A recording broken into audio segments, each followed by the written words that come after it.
எல்லாருக்கும் வணக்கங்கண்ணே. அம்மா இன்றைக்கி வந்து ஹேர் ஆயில் தான் தயார் பண்ண போகிறேன். பாரு, செக்கு எண்ணெய் 1/2 லிட்டர் வாங்கியிருக்கேன். மருதாணி, செம்பருத்திப்பூ, ஆவாரம்பூ, செம்பருத்தி இலை, கருவேப்பிலை, வெந்தயம், ரோஸ்மெரி, கருஞ்சீரகம், அருகம்பில், துளசி இதெல்லாம் மிக்சியில் ஒரு ஓட்டி அம்மா எண்ணெய் காய்ச்ச போகிறேன்டா.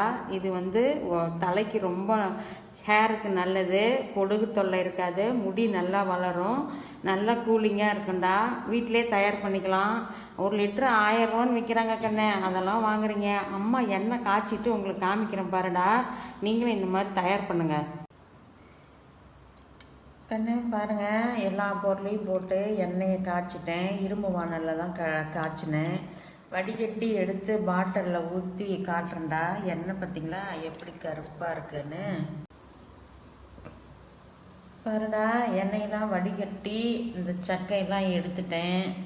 காட்டன் துணியில் தான் வடிகட்டினேன். இதில் கொஞ்சம் கூட எண்ணெயே கிடையாது.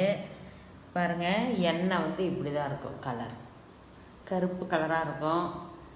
மண்டையில் இருக்கிற சூடெலாம் போகும். வீட்டிலே இந்த மாதிரி தயார் பண்ணுங்கள். உங்களால் முடியலைன்னா அம்மாக்கிட்ட சொல்லுங்கள், நான் உங்களுக்கு தயார் பண்ணி தரேன்.